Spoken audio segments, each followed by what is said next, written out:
adjunct. I'm going to begin again. I'm delighted to welcome Mark Pomar as a senior fellow at the Fletcher Center for National Security and an adjunct lecturer in the LBJ School of Public Affairs at the University of Texas.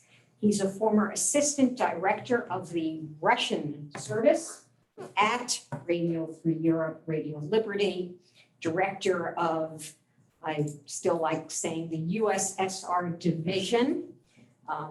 We were just talking about words like Russia, Soviet, USSR, Cold War. These words have a lot of meaning.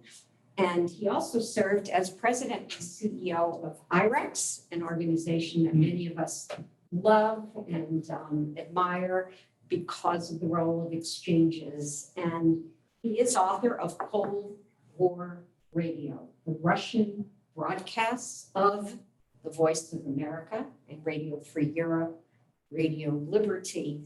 I'm delighted to give you a book talk for a half hour or so, followed by Q&A. I welcome Mark. Thank you very much. And I'm a Tufts graduate, so being here is kind of like being at home.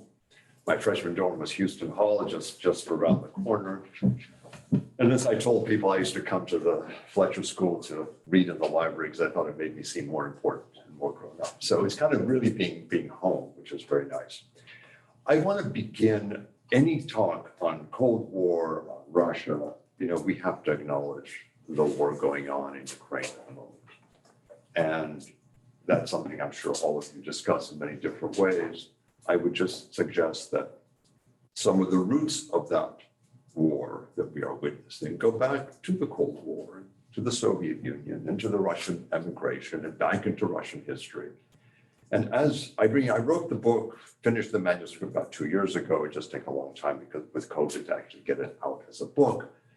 Were I writing it today, I probably would emphasize certain points more maybe than I did. But even so, there are embedded in the book elements that I think help understand the imperial mindset that we're seeing with Putin today.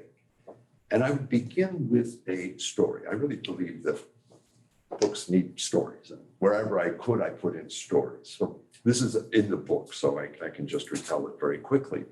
But in 1982, I was my first year at Radio Liberty in Munich.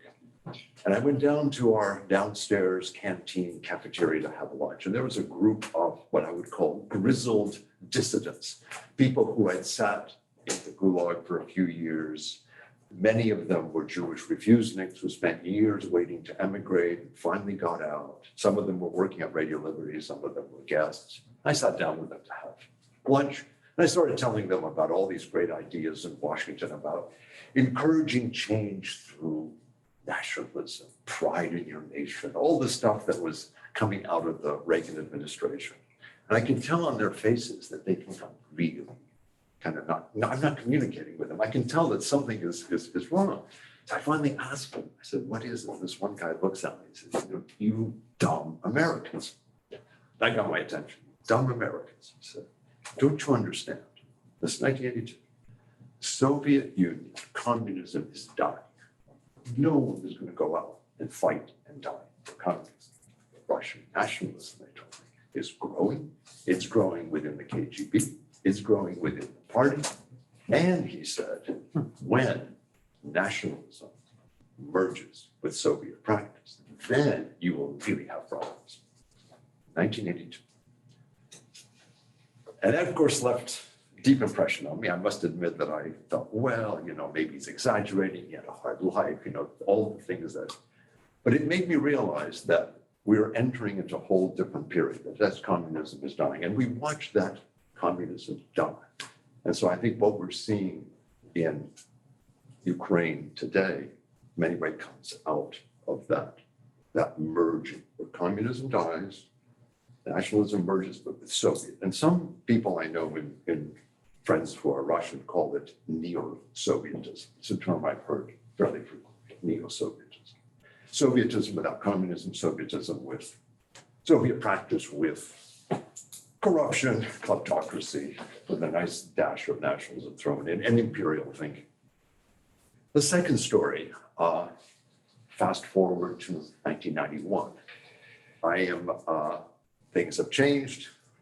I'm in Moscow negotiating the opening of more frequencies in Russia for radio delivery. 1991, still the Soviet Union. So we're talking about maybe 6 months before the Fletcher.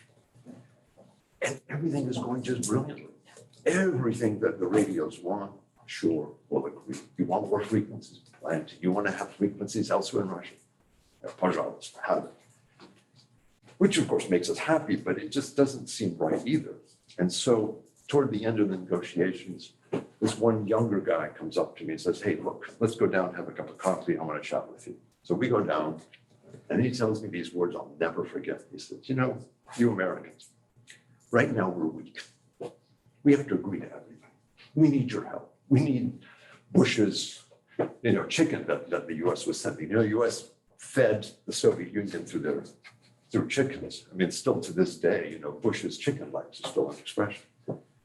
But he said, when we get strong, we're going to throw you bastards out of here. We'll never say thank you. 1991. Anger to the nth degree. Frustration and anger.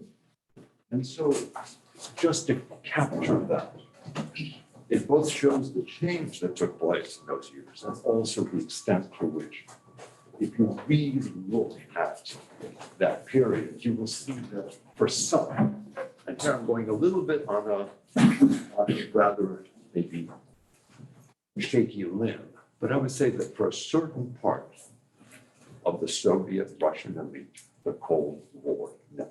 And the Cold War was the abeyance. The Cold War had to be put off until the country could be strong. You could sense that in attitudes views. So sort of outside the context of my book, but I just wanted to throw that out as something that we debate and think. Yes. I think for a certain percentage of us, but for a certain amount of people within what I would call the Soviet elite, that just never. They never bought into a whole new Europe, all this stuff. Eastern Europe did, for example. Russia did not. And obviously we see Ukraine bought into it and other former republics. Anyway, coming back to my book, I decided to write a book for really 3 reasons. When you hit 70 years old, you kind of want to look back at your life and sort of say, oh, when did you do this? That's important and significant, especially after having 40 plus years of a full-time job, and all of a sudden you have time on your hands. It's one of those things, what do you do with it? So I realized that I was witness to and participated in, I think, one of the great historical events of world history, which is the collapse of the Soviet Union, the emergence of Central Eastern Europe. I mean, it's an event that will be written about for the next hundreds and hundreds of years, as long as there are historians. It will be an important event. And so I wanted to capture some part of it because I was part of it. I was privileged to be part of it. And so the book has a certain amount of first person, not a lot. It's not a memoir. I don't write about anything personal about my life, but every so often I will put in. Plus I kept fairly decent journals from that time. So I was able to go back actually and look at meetings I had, people I met, and so forth. That was probably the main reason. The other reason, and I think this I would like to actually expand on, is that we generally in the US look at things that the US does wrong. We write lots of books about wrong in Vietnam, wrong in Iraq. That's true, there are a lot of things that did go wrong, but we rarely pay attention to things that consistently were positive and had results. And I thought I wanted to show that at least in this small area of the Cold War, there was a consistent bipartisan policy of supporting freedom of information. But the US did from administration to administration to administration. And frankly, it's hard to say, although some of you will immediately know, what is the only president who did not care for the ratings? From Truman to Bush. Clinton? No, Clinton's after 91, Oh, just the Cold War. What would be your guess? It was the one president who really just didn't. Oh, probably Jimmy Carter. Richard Nixon. And Richard Nixon, I found this declassified document. Wonderful, this declassified stuff. It's great. So it's a note from Kissinger to Nixon in 1969 saying, your thought of closing radio liberty, not bad, we could do it, but let's see if we can get a quid pro quo, direct quote from Kissinger, from the Soviet Union. If we can get a good quid pro quo from the Soviet Union or West Germany, then let's close it. That's a memo from Kissinger to Nixon. And Nixon never really much cared for it. I don't think he actively wanted to. He didn't close it, but I think that's because they didn't get the right quid pro quo. I mean, they didn't get what they were looking for, whatever that was. That's not in the memo, so I can't tell you where that is. But that is a factual kind of thing. Other than that, every president, Truman, Eisenhower, Kennedy especially, Kennedy went to the VOA, Kennedy spoke at the VOA, Kennedy loved the whole idea of, because it very much matched the whole USAID, these are radios, this is engagement, these are, we're talking about what's going on in the world. In his own way, Reagan was supportive of it. So it's a bipartisan, and I wanted to communicate the fact that this was not some, in a time when we are so divided politically. We did have serious foreign policy, we did have bipartisan.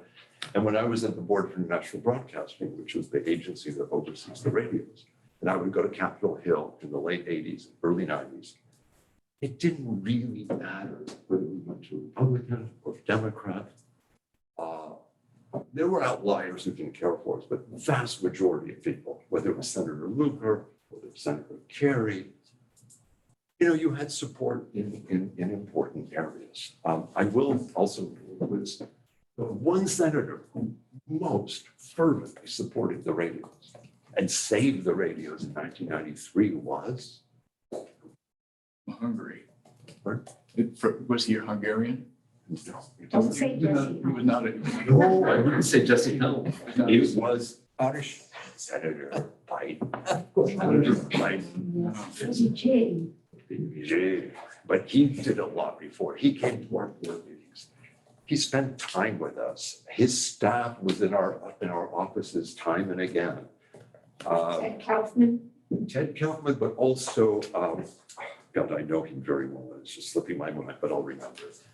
It's 30 years ago, but then that's outside of my book, but there was this, but he could go to Jesse Helms, he could get Jesse Helms to agree, even if Helms did not want to, but so I wanted to communicate some of that. I can't get all of it, but I wanted to communicate the fact that we did things right. We did things consistently. We did things over years, and we reaped the benefits of it. And then the third reason I wanted to write, and this is more for, I think, for the Russia scholars, is that the radios are a phenomenal repository of independent Russian culture and Russian service, independent Polish culture, Polish service, independent Ukrainian culture, Ukrainian service, any service you look at.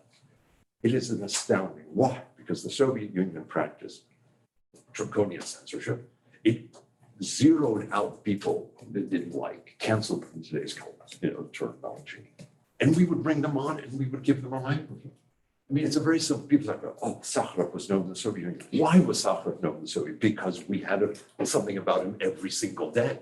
Not because the Soviet Union didn't have anything. We had Solzhenitsyn on the air. We had Lyudmila Alexeyeva, the human rights person, did a weekly program on VOA, a weekly program on Radio Liberty every single week. We talked about that. We had, and I have a chapter on this, which is really, I think, something nobody knows. I mean, really, Nick Cole didn't know anything about it. We had religious programs. We had a weekly program on Judaism. We had a weekly program on Orthodoxy that were quite religious. I went back and I listened to them. Learned all. I mean, I didn't know much about any of them, but I learned a fair amount. I mean, these were serious, and they were intended specifically to give people, as they would say, sustenance where they were being denied.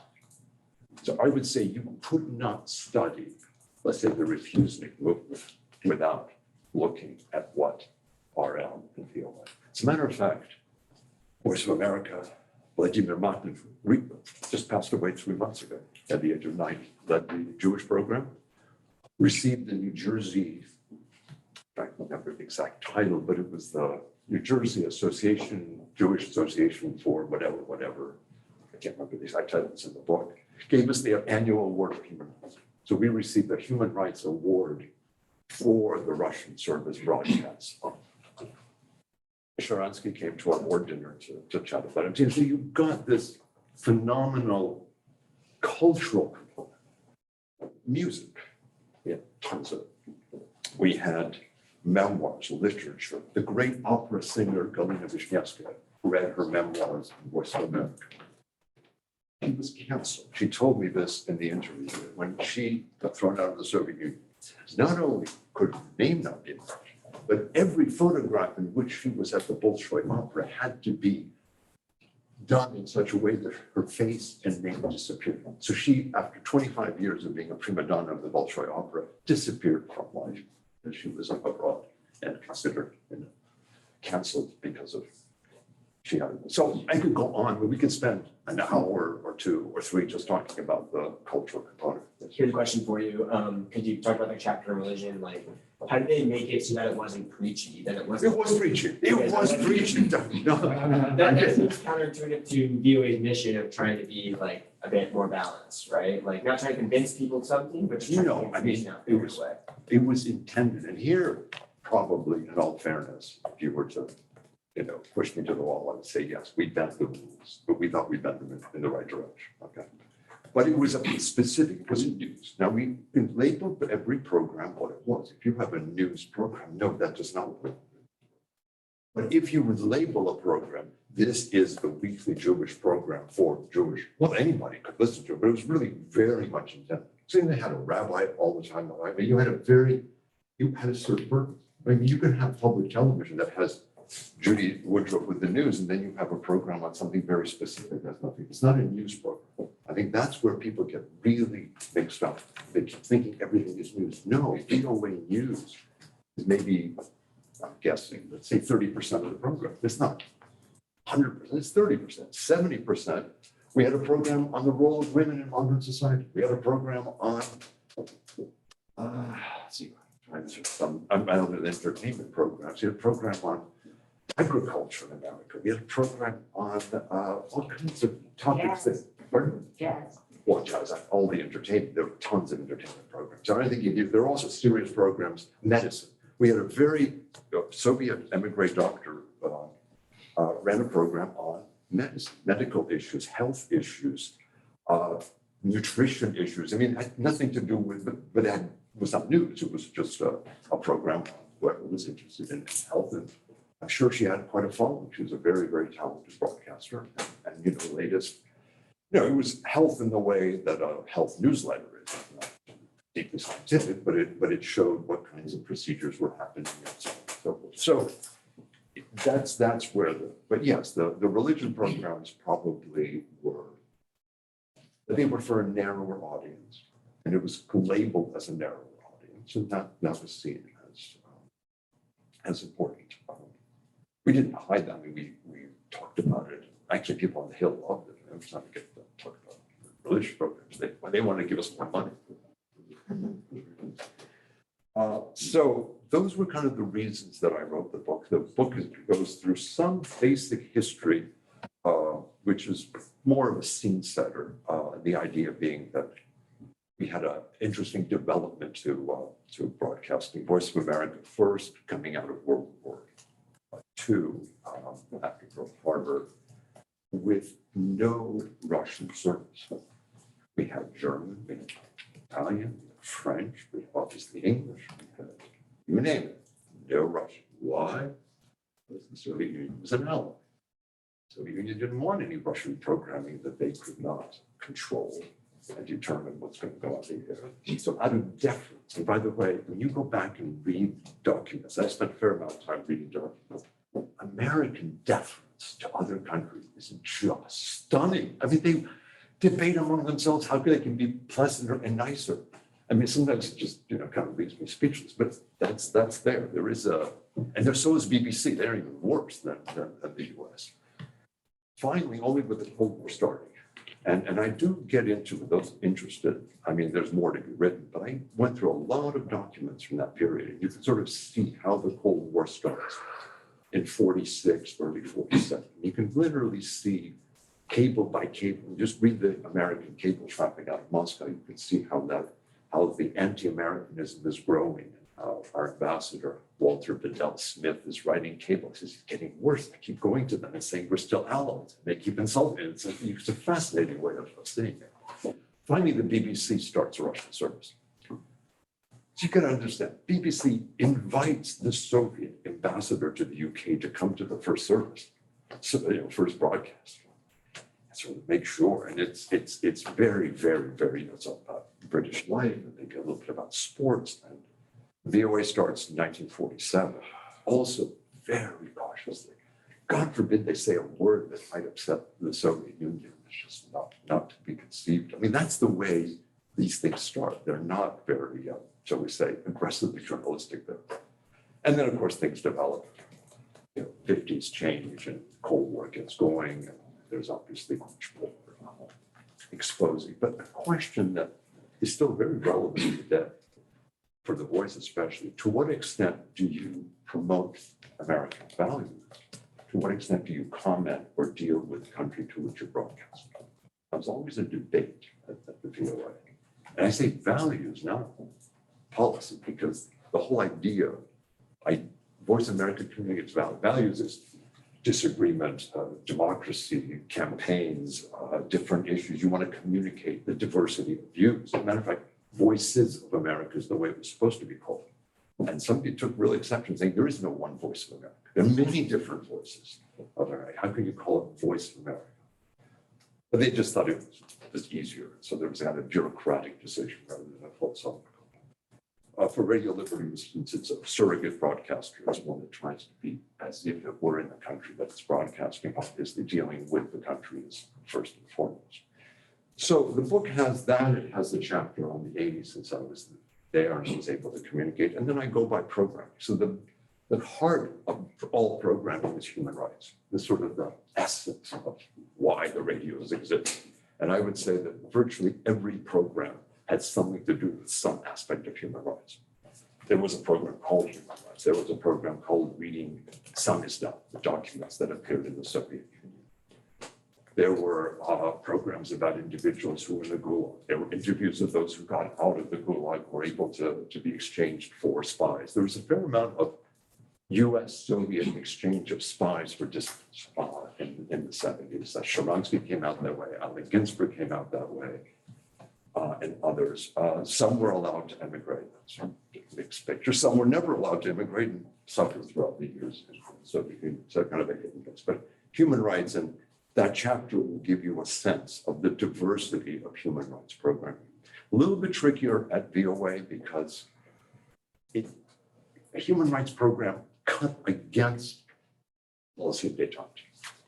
And the conflict in VOA was, if you're going to have détente with the Soviet Union, then why are you broadcasting about all these nasty things that the Soviet Union is doing to people? Because you're irritating them. And so instead of having an agreement, your diplomatic meeting starts with, why are you raising these issues? We don't believe in them. There are quotes from, these are scum, these are horrible people. Why are you talking about them? Everyone hates them anyway. On and on in the Soviet foreign affairs ministry kind of language. The Americans stood by, but there were, I would say, if there's a weakness to VOA, it's those years of being under pressure not to.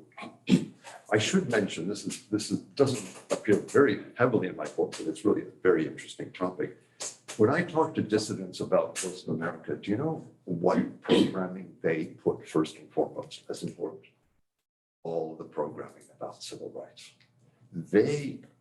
And we had, by the way, VOA interviewed Martin Luther King, RL had him on the air for interviews, quite a bit on civil rights for a couple of reasons. One, because the Soviet Union constantly raised civil rights domestically as an attack on the United States, which meant VOA had to, couldn't be silent on the topic. It's an important topic. And it was an important topic in the country. So it had, but the dissidents said, we learned a lot. We learned how we could implement the Helsinki Accords of 1974 by taking the same approach. Simply saying to the Soviet Union, you fulfilled the very agreements that you yourself have signed. Very much the kind of pacifist civil rights adhere to the laws, that you don't be a hypocrite. And that's where the dissonance, so that linkage, I'll give you a preview. There's going to be a Netflix documentary on the Cold War this winter. I know because I was interviewed for it, so I know they're working on it. It's an 8-part series, but my suggestion, they've interviewed a number of, like Feinberg and a few of the dissidents who are still around, for them to talk about the link between what they learned listening to foreign broadcasts and how they, in the Soviet Union in 1968 and 69, tried to implement the announced the Helsinki Accords, which is, by the way, I think one of the brilliant Western victories in the Cold War, the Helsinki Accords, especially the third basket 3, which talked about human rights. Max Campbell, we had him on the air all the time. Max Campbell was well, not on the air all the time. We talked about him on the air all the time. Very, very important, extremely important area. So there's a chapter on human rights, a chapter on culture, the arts. There's a separate chapter on history, which we kind of got into a little bit, Tara, in your class, where you had the different views of history, and we had different editors. There's a diversity of views. I don't want to in any way suggest that, but there were those who were more nationalists, and there were those who were very anti. I mean, those views were also presented. It wasn't, and I always felt that the role of the radios was not to censor out and just present what sounds nice, but to really give, if you're going to be a serious radio station, a serious news organization, you have to present the diversity of opinion. You can present criticism of it, but you got to present the diversity of opinion. So that's an interesting, I think, chapter, at least I hope you find it. There's a separate chapter on Solzhenitsyn, the Nobel Prize winning controversial writer who, in my time in the 80s, was probably the most consequential Russian writer. Anything he said was on the front page of every newspaper in the world. Very, very, very important. Very controversial in the sense people hated him, they loved him. The more right nationalists loved him, the more critical on the left did not like him, but nonetheless, he was an important character and a rather strange character. And I spent 3 days with him in Vermont, as you read to me. We sat around chatting, so I try to communicate some of that. And then I have a chapter on glasnost, which really I can actually illustrate in a story of several meetings. I think it's more vivid than what you'll find in the book. In 1982, when I joined Voice of America, one of President Carter's advisors, whose name I cannot remember, but I can picture him in my mind, had a dinner he was concerned that American specialists on the Soviet Union and Soviets weren't talking to each other. Here was Reagan talking about evil empire. People are not talking to each other. He wanted to have a dinner at his very nice home in Old Town Alexandria, where young, in quotes, Americans dealing with the Soviet Union would meet with counterparts from the Soviet embassy at his home for a nice dinner. So the director of VOA at the time calls me up and says, want to go to a nice dinner in Old Town? I said, sure, I'll go to a nice dinner in Old Town. So I went, and I had a name tag. It said my name, and it said Voice of America. When the Soviets came in, nobody would come close to me. Nobody would get within. They didn't want to have their picture taken next to me. They didn't want to talk to me. They didn't want to be seen next to me. I was absolutely toxic. So I walked around, I ate the hors d'oeuvres, I sat at dinner, talked to a few Americans, I went home. They would not, absolutely. If I turned to them and started chatting, they would basically turn away. 1982. 1985, I'm in Moscow at the invitation of Ambassador Matlock to talk about the end of jamming. They have to realize the Soviet Union jammed Voice of America, BBC, Liberty, sending a signal on the same frequency that disrupted what we were broadcasting. We, of course, never jammed anybody. So Moscow Radio Moscow could be on all the time. We could buy any Soviet newspaper. Soviet Union had a store on Fifth Avenue in New York and so on and so forth. So it was a very uneven game. But anyway, so we go, I and colleagues to Moscow. Matlock gives a whole list of people to see at Gostelrazio, at the Foreign Ministry. So we go to the first meeting, and the secretary says, Ivan Ivanovich just got called away. He's not here today. Sorry, he got canceled. So we go to the next meeting. Got sick. And go to the third meeting. No one shows up. We finally realized nobody in the Soviet Union in Moscow in 19 would meet with two representatives, Radio Free Radio would not. So we spent the week, we went to the theater, we walked around, went home. 1 year later, 1986. No, sorry, 1988, so 87 to 88. We go as part of the USA delegation. Charlie Witt organizes this big, it's in Cole's book, it actually describes that meeting. So we go as for the information talks in Moscow. And I have my little idea of the information talks in the book. It's a big delegation. The change in the mood is tremendous. Now, mind you, this is what, a year and a half into Glasgow, almost 2 years into Glasgow. From what we had a year earlier to what we saw in 88, it's very different with Russia. We sit down at the table, just the people dealing with Radio for Europe, and across from us is someone called Valentin Fadin, a very interesting figure in Soviet history. He was head of RIA Novosti at that time, but he was also ambassador to West Germany, Soviet ambassador in the KGB and so on. A very major figure who, and actually after the end of the Soviet Union, was very, very much still a pro-Soviet, kind of far-right figure. Sat across the table from us, and he said, first words he said to us, "We have noticed an improvement in the program." Which of course nonsense, but his program's the same.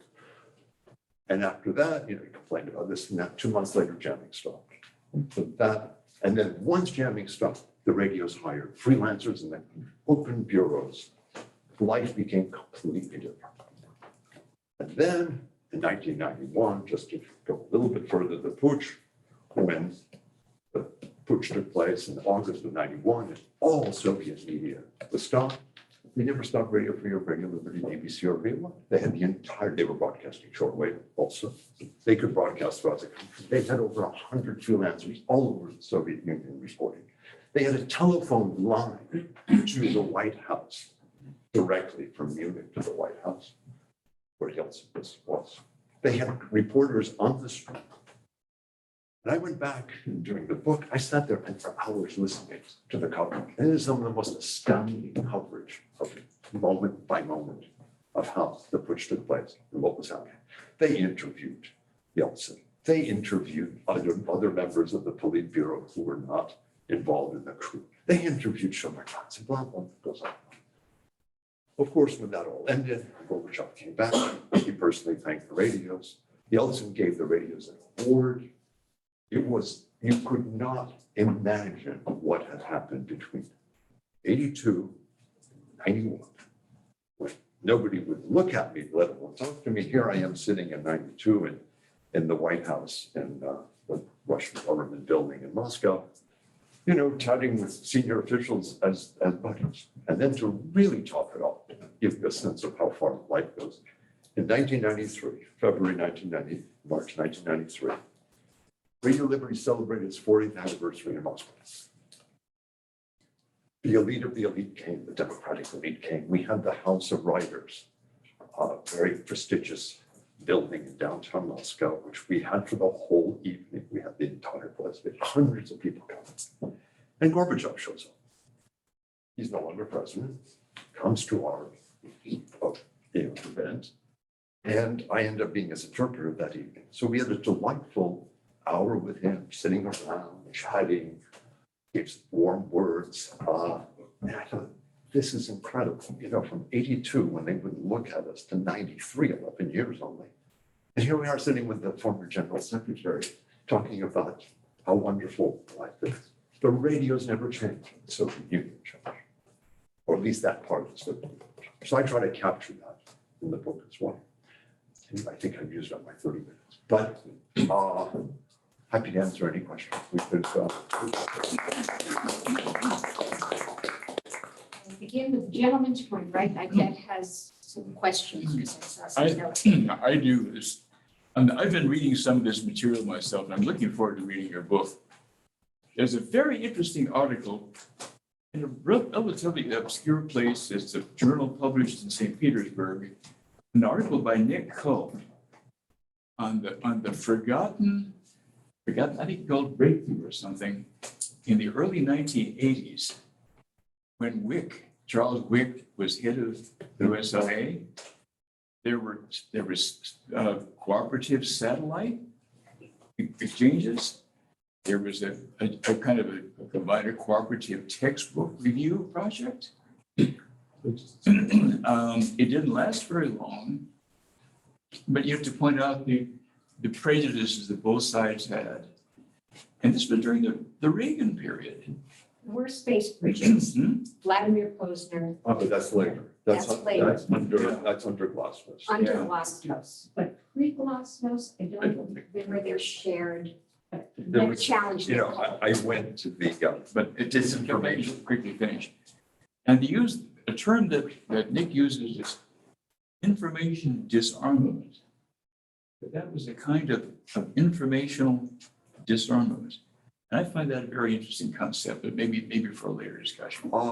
I would say I was invited and I would periodically go to a meeting at the USIA on Soviet disinformation. Because the idea being that we needed to be aware of, let's say, the AIDS story. Not because we're ever going to mention that, but what we will do in our medical program is alert our editor to the medical, it'd be good if you just did some general, interview some experts on AIDS and so forth, and kind of, so we would have that as background information. In general, I didn't obviously have time to mention this. We spent a lot of time analyzing Soviet press, Soviet media. We had tons of access to, and we would also follow stories. Yeah, they're doing this, or they're avoiding that and that. So we should be aware of that for maybe an interesting topical So there program. was a kind of Pravda desk, if I remember, that you could find out what was top line in Soviet. Oh, Radio Liberty put out for all of us a daily monitoring of Soviet media. It was a daily monitoring of every story. Well, every story is maybe a little extreme, but certainly a ton. And I actually use that in the book. In the chapter on Glasnost, I show how the criticism of the radios changed during Glasnost. And I'm able to cite article after article after article from the most obscure newspapers because they were all there as part of the monitoring that we did. Questions? Yes. Yes, thank you so much. But can you speak a bit more about your involvement in these information talks and your ideas? Unfortunately, I haven't yet read the book, but I will definitely do it. I don't deal disinformation, monitoring disinformation, Soviet disinformation was not part of my. Oh, no, I mean information talks that you Oh, the referenced. information talks Yeah. and how that went in Yeah. 1988. Well, they actually got off. You can read there is a declassified report of that. There's a cable, I can, if you have it, do you have that? I don't have, but I think you I can send it to you. Yeah. It exists. It's very easy to read. Now, it's a very, having been there, it's a bit superficial. As any it's just a general write-up, but it starts with a very harsh exchange on the part, and I do describe it in the book. Very kind of tough U.S. saying, why are you talking about HIV/AIDS? Why are you talking about some other horrendous thing that we're trying to kill the African-American population in the world? And all kinds of stuff. And what's interesting in the talks is that usually you got a blustering response from the Soviet Union. You didn't get it this time. And I remember sitting in the room, it was a room about this size, and I was junior enough to sit on that side, on the back, not at the main table, but in the room. And I thought, okay, this is not going to go anywhere. This is really going to collapse because the Americans were pretty tough in terms of presenting that.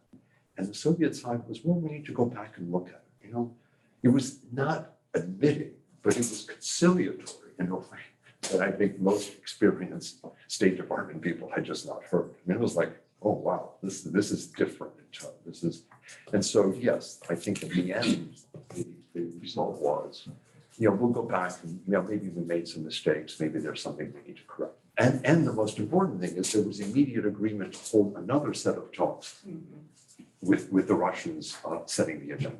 And that was an American gesture, very nice. You set the agenda next time. We said it this time, you can set it next time. So. Pavel Luzin, thank you for your presentation. My question is, how did you estimate the audience of Voice of America in the Soviet Union, especially not in Moscow or Leningrad, currently St. Petersburg, but also in the cities like Perm Sverdlovsk, that are far from the Soviet border and where jamming stations one to another just jam it. Nobody ever gave exact figures because that was impossible to tell. The way when we had to answer that question on Capitol Hill, first, that's a question that every senator likes to ask. It generally broke down the following. One, there was an office called Audience Research in Paris, funded by Radio Free or Radio Liberty, but separate from it in the sense that they had a separate mission. And there's a book by its then director, Gene Parda, that's coming out this month, by the way, in Central European Studies. He's writing a detailed book on how they did these various surveys. First and foremost, they did it with all immigrants coming out. So you do focus groups, and emigres were the heart of it. So Rome, where a lot of the ones came, Israel was a big site, the United States. Now that is a skewed group because it's highly educated, wanting to leave. It's not indicative of small towns in the Soviet Union by any stretch of the imagination, but did give a certain. Then there were these attempts, which I frankly don't know how successful they were, of chatting up various Soviet official groups that came. There were endless Soviet groups, but they again were a skewed population because they tended to be party members, they tended to be approved by the state, so they were skewed. And then the rest of the answer was, if they're jamming, which means more than broadcasting, and if they're writing nasty articles, obviously it's having some. Now, once the Soviet Union fell, a lot of material, the Soviet Academy of Sciences Sociology did do surveys in the Soviet Union on radio broadcasting for security reasons. So you can get some of that. That was available in the 90s. That's really interesting. Actually shows higher numbers than we ever thought. Now, Not as high as BBC, maybe. yeah, but BBC didn't broadcast as many hours as we did. True. We had many, many more hours, and we paid better salaries, so we stole some of the better people. But no, BBC was fun. This is the other thing I mentioned in the book, and that's something that is forgotten, is how the US had allies and cooperated. Do you know, when I was head of the Russian service at VOA, I spent a week at the BBC director came to VOA. I spent time with Deutsche Welle. I went to see Cold Israel in Israel. We had conferences where all of us would get together to discuss what we were broadcasting. There was a lot of commonality among the broadcasters. It was like a club that and we were encouraged. We were encouraged to make sure that we were looking at what BBC was doing, A, for ideas, B, to steal talent, and C, to sort of make sure that, we were kind of doing something that was cooperative or maybe complementary rather than maybe interviewing the same person. It also kept gave us a feel so that a freelancer wouldn't sell the same program to 3 radio stations, which, believe you me, they would love to do. They'd say, well, we got a program, we're going to sell the same ones. I have 2 questions. One, why was it this, from an administrative perspective, not a strategic perspective? Why was it the CIA that was funding RFE and not like the State Department or USIA and all those agencies, right? That were. Well, that goes way before my time. And George Kennan. Yeah, I think the idea was, as I understand it, I mean, my idea was that you did it as a covert operation so that you wouldn't have to justify on Capitol Hill why you have 2 radio stations. I have to explain to all these people, well, this is a surrogate and this is VOA and this is the, because it just gets you, so you avoid that. Then you want deniability. So they go off and they say something stupid. Well, they're out there, they're not. Whereas VOA, you kind of had to take responsibility. VOA was always very, that's why for example, I'm just give you a very quick example. RGRO would go with when the end of the White House would call and say, such and such a person got arrested. It wouldn't be in the news, but RL would have his human rights program based on sources in Moscow, unconfirmed, but VOA would go through connections. How can you put anything on the news when you don't have 2 independent sources? Well, you can't get an independent source if the source is Mississauga. I mean, there's a certain, so the VOA was always like bending. And there was also tension between the Russians, the language services and the English. The English services, all these people came out of American schools of journalism in Columbia, Missouri, whatever. Northwestern, and they all wanted to go exactly the way they none of this. Sources. Oh yes, they were like adamant about that. So and we would say, well, that's fine for the news, but So, And then, so I think it was done more for kind of, and then it was done Yeah. on speed. You know, there's just, you know, you don't have to, you can just do something, start it up within months rather than years. so a little less bureaucracy, that makes sense. And then on religion VOA, I just want to go back to that. Was there not a concern around kind of our values on separation between church and state? Like, was there no concern around that in terms of official, like, this is VOA, right? Yeah. Broadcasting around religion, like no one brought any concerns about that? Not that I'm aware. Is that a I US don't think nobody ever. government program Uh, sponsoring religious Well- beliefs, right? I don't think, I mean, maybe if someone wrote something in the Washington Post, that would immediately spark it, but it didn't happen, so. It was not in the State Department or the Office of Religion, but Fascinating. I was on the receiving end. I grew up in Almaty, capital of Kaz, SSR, and it was our evening ritual at home. Russian with or my- Kazakh? In Russian. Russian, Like because we Russian. did have a Kazakh Yeah. service, we also had a, But- Radio Liberty. Yes, yes, but we're listening to the Russian one, and like every evening before going to sleep, my father, who was actually, he was ideology secretary at the VKSM, at the Komsomol, and then he taught at the party school, but it was like our, evening thing. So he did it for professional reasons. Yeah. But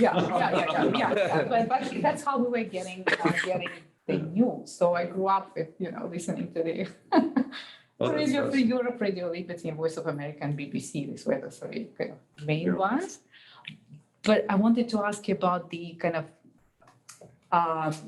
the to what extent the kind of the nationalities issue was an issue covered, It was and like how much, That's that question. and whether the emphasis was, like, for example, the press, right? I Did would- you orient yourself mostly toward the I would central? tell you that as I looked at, again, these are documents, you can read the complaints from the Soviet Union to the State Department about the regime. Youth was very hot. Number two was broadcasting. Like, why are you broadcasting in languages of the Soviet Union and therefore trying to dismember the Soviet Union? Mind you, BBC did not. BBC broadcasting only Russian, never broadcast in any other language.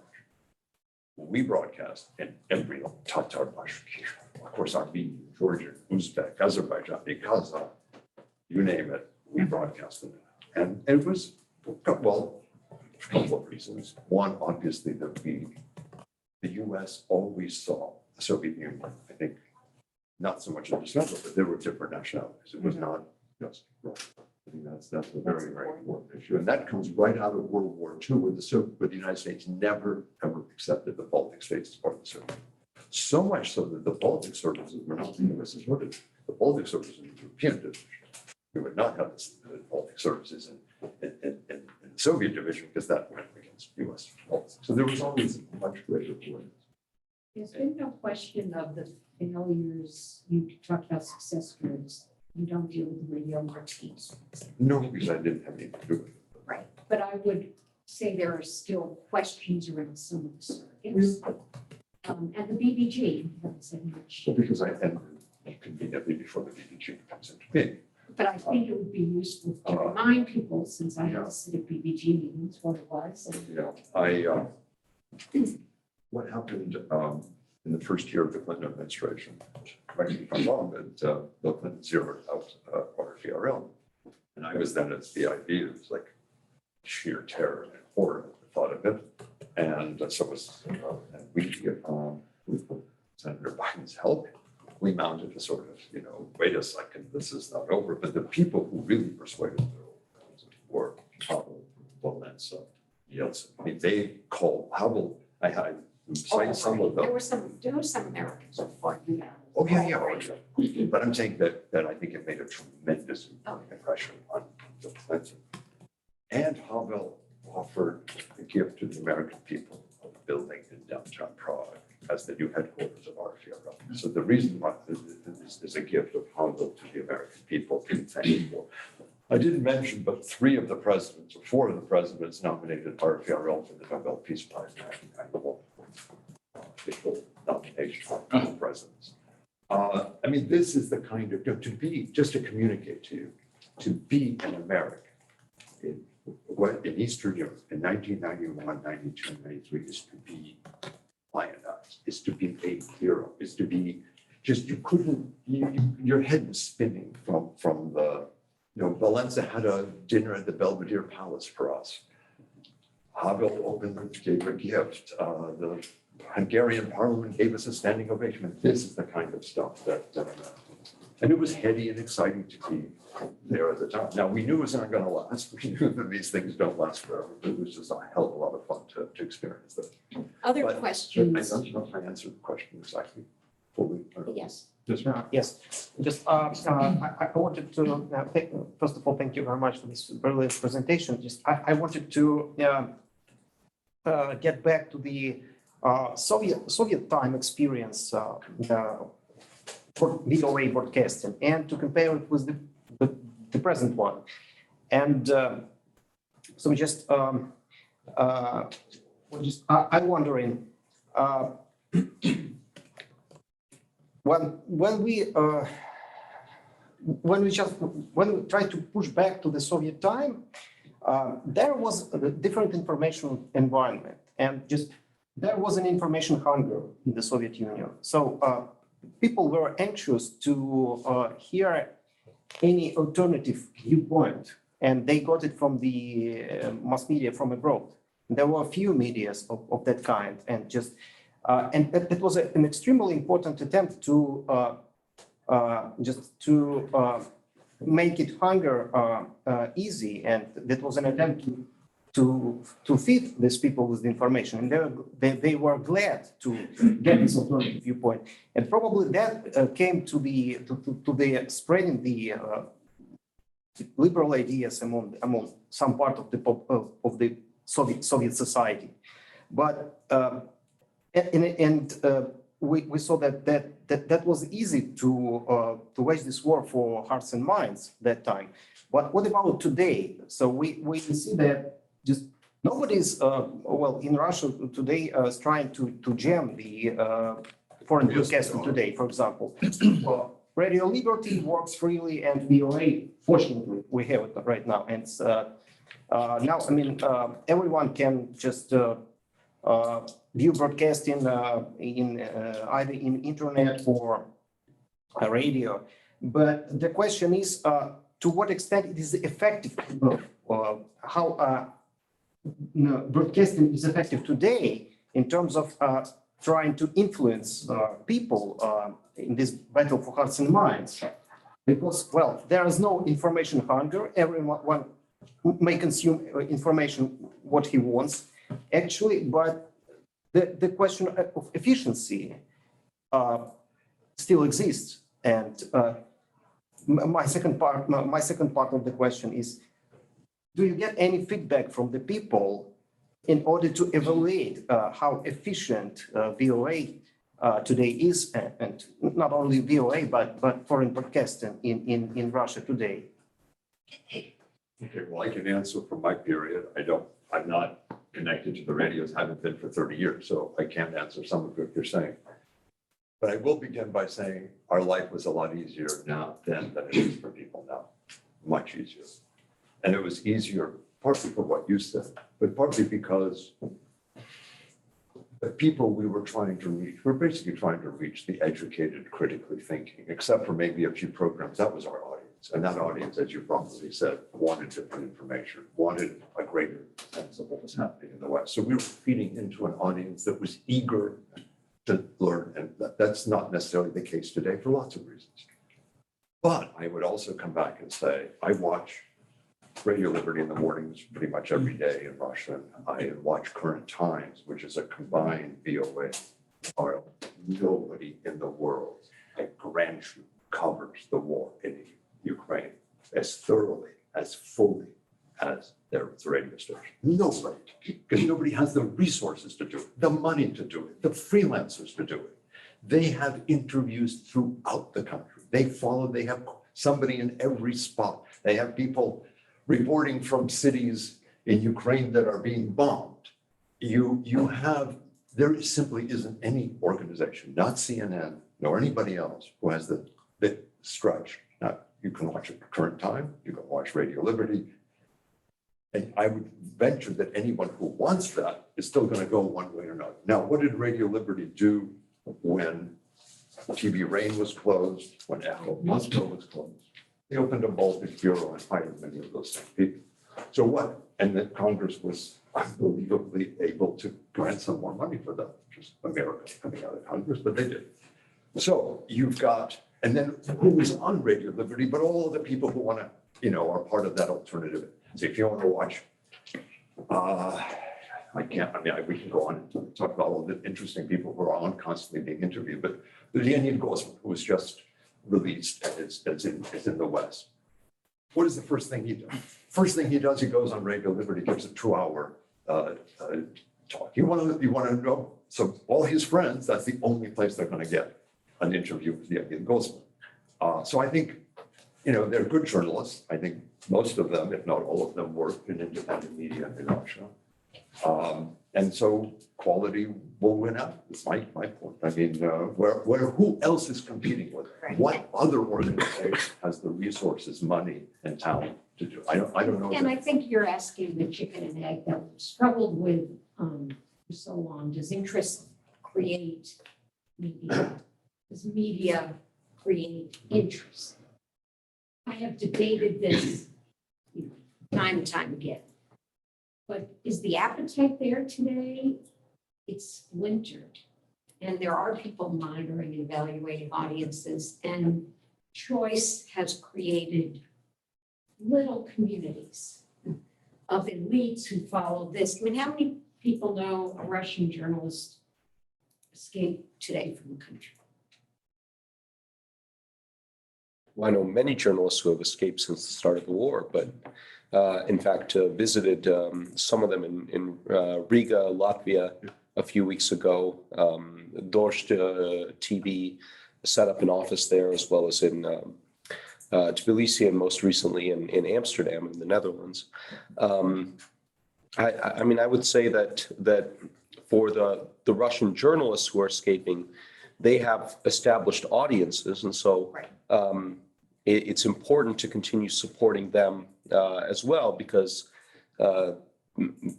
they can continue to broadcast to their audiences. But again, all of this is happening through YouTube, as Mark said earlier, and YouTube actually does have pretty good statistics about viewership.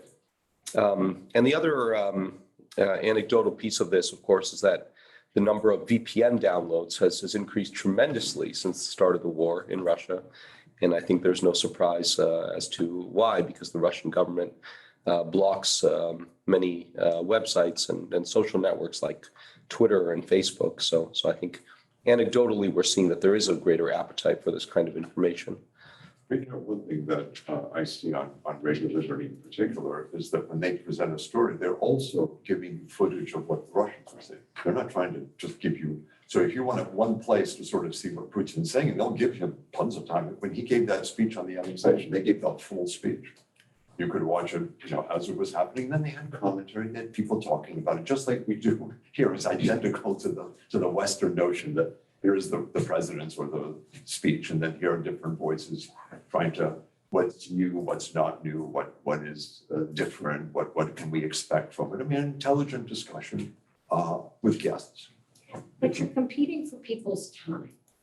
What's different now is people's time. You're going to watch the whole unedited speech on annexation, or you're going to watch clips. Mm-hmm. I think in the era you're talking about, there was less of, let's edit this down to a soundbite. Oh, yeah. We expected people to be serious and fact-based. We also really naively believed that if you gave people facts, things would change. I mean, we lived in a naive world. I can tell you, honestly, the world we see around now is something that we didn't even take as a given. We just assumed that the minute Russians see, hear, and understand this, it's just, there's no way they would ever. There was that. Now we see people lying, and it doesn't matter. Any other? Well, so we talked about this a bit earlier, but for the audience, it might be interesting to know a bit more about the research process that you went through to do this book. I mean, you came into it, of course, with personal experience, but you spent hours and hours listening to the recordings of Radio Free Europe, Radio Liberty broadcasts, some of VOA, although I understand that there's less in terms of archival. Personal archive, and some people lent me stuff and so on. Yeah.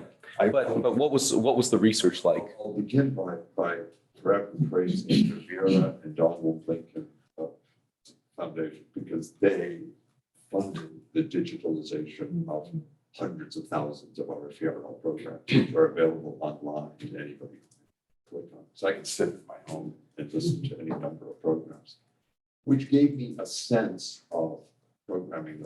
I did it for background, 50s, 60s. I mean, I listened to this fascinating interview with the wife of Leon Trotsky on Radio Liberty in the 1950s.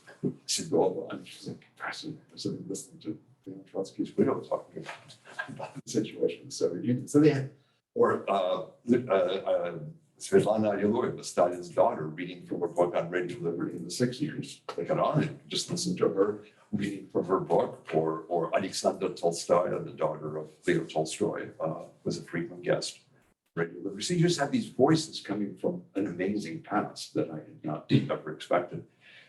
But what it did give me was a sense of the field, that what changed, and a certain confidence in saying that I know, for example, how Human Rights Program began, what were the first early ones, how they responded.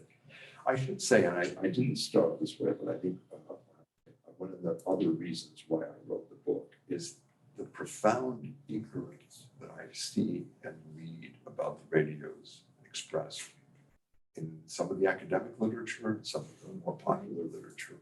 And there was an article by someone whose name I obviously will not mention, I believe professor, who wrote in Foreign Affairs about a year ago, referring something to Radio Liberty. It was so outrageously wrong and frankly stupid. I wrote him a very polite note. And I said, really, read my book or read this. Often, but very nicely done. And he wrote me back a very nice letter saying that he would. But it's just this, I don't know, people make up whatever they think Radio VOA did without any idea what the programming was. But they have no problem with sort of, spouting off and making statements. And I can tell from the minute I read it, they haven't heard one single program in their life.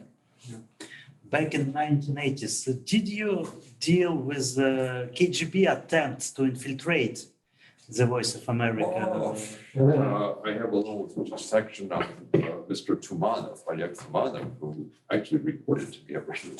I was actually his boss, who then one fine day he defected to the Soviet Union. Ended up giving a press conference in Moscow, denounced all these horrible people, me included. It's controversial whether he was a real defector, redefected, whether he was sent. And he was a rather simple guy, he was a sailor on a Soviet ship and swam to Algeria or someplace off the coast of Africa and then asked for asylum and ended up getting asylum. Simple guy, didn't particularly cause any problems, but he did. Somebody had defected who knew about it, and so the Soviets pulled him back instantly. I want to ask you about resources, because one of the debates we had at state was over Voice of America came in, I think it was David Enzer or somebody at the time, and said, we want to go into television, we want to teach English, we want to do video games. And I listened to all this and I said, I understand social media has come and television. Do we risk diluting? But they did do that. They are TV, they are totally TV. They have the most beautiful studios in downtown. Can we afford to continue down? That's what gives them the social media. They are on YouTube. VOA is on YouTube everywhere. And So it's been an exponential. as a matter of fact, radio is minimal. TV is almost everything. Right. I would say RL still has some radio, but I think VOA is strictly all, and they hired some really excellent TV journalists. They have a wonderful studio, broadcast studio in Washington. You wouldn't recognize 330. It's a different It's building. not the Cohen building. It's the Cohen building, but it's been Dressed up. dressed up, or at least that part of it has been dressed up. And so they do really interesting TV. That's how they covered the impeachment. You know, they No, and covered, I think it's great, but at the same time, you wonder at what point in restructuring, whether we would give surrogates to NDI or IRI or, there's so many models out Yep, there of yep. what is financially possible in the outlays. in 1947, a very interesting State Department person that I write about, Mr. Benton, William did. William Benton, had proposed, went on to be a senator, I believe, proposed a separate foundation for VOA, separate from the State Department, be set up. Because again, he felt that it was just diplomacy and State Department and journalism is just going to be a mess one way or the other. Wasn't done, but nonetheless, those proposals go way back to the very beginning of the whole enterprise. I mean, along the lines of BBC, which is, yes, it's government funded, but it's a Bush House feels it's at a certain remove. And the last question, unless there are others, yes, please, try to go first. Oh, I wanted to ask, so, I have, I guess some similar personal, experience that my grandmother was a broadcaster for the Romanian government under Ceausescu. And she's talked a lot about how, she got access to all of the foreign press and radio for the Romanian radio in Europe because she needed to be able to write Yeah. the news for the Romanian radio. And I'm just curious, what I have not read the book, so I'm not sure if this is something you addressed, but you talked about, getting the digest of Soviet news coverage and things like that, and how much you think kind of you were influencing each other in terms of what was being covered on Radio We Free. were definitely more at Radio Liberty, less at VOA, but yes, we were definitely aware. VOA had, again, we had the luxury of so many hours on the air. So we would have some programs that might follow that, but the vast majority of them would cover far more. We had a little van at VOA that would travel around the country and do human interest stories in small towns in America. I mean, it was there was a lot of also what's called Americana. Now, controversial because some people thought this Americana was empty fluff. It was a waste of time. Who cares about what village or what resort or what, but there was a debated thing at VOA. Well, if we're the voice of America, we should be talking about, rural Arkansas, or we should be, going on to look at, so that would be of no interest, I'm sure. But yeah, there was the luxury of having so much airtime that you could do this and this and this and this. So yes, there was some of that, but then there was a lot of programming that had no either political import or had no, we weren't responding to anything that the Soviet Union was doing. As we wrap up, I think we all come back to news today and opinion and blurring of lines. I think back to the debates about VOA's editorials and so we're in a fog of war. We're in the fog of information, disinformation, misinformation, debunking, pre-bunking, but analysis, opinion, and news. When you reflect on these early period, did we get something right there that went awry, or is it just the nature of the way we cover things that inevitably it would all become so blurry? CBS, CNN, what am I watching? What's streaming service?